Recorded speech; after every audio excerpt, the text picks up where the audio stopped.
এই ধরনের উচ্চ রক্তচাপ সাধারণত দ্রুত বিকশিত হয় এবং প্রাথমিক উচ্চ রক্তচাপের তুলনায় আরও তীব্র হতে পারে।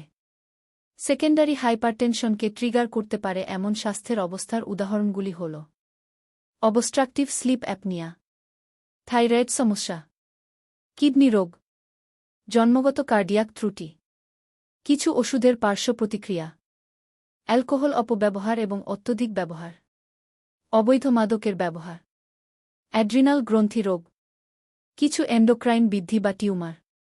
উচ্চ রক্তচাপের লক্ষণ ও লক্ষণ। উচ্চ রক্তচাপ সাধারণত একটি নীরব অসুস্থতা। বেশিরভাগ মানুষেরই কোনো লক্ষণ বা লক্ষণ থাকে না। এমনকি কয়েক দশক না হলেও কয়েক বছর সময় লাগতে পারে, রোগটি এমন পর্যায়ে অগ্রসর হতে পারে যে লক্ষণগুলি দৃশ্যমান। তবুও এই ধরনের লক্ষণগুলি অন্য কোনো কারণে হতে পারে।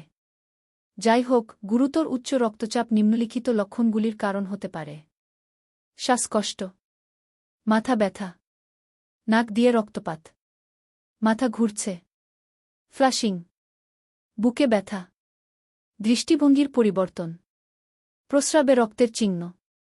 এই উচ্চ রক্তচাপের লক্ষণ এবং লক্ষণগুলির সাথে সাথেই চিকিৎসার যত্ন নেওয়া দরকার।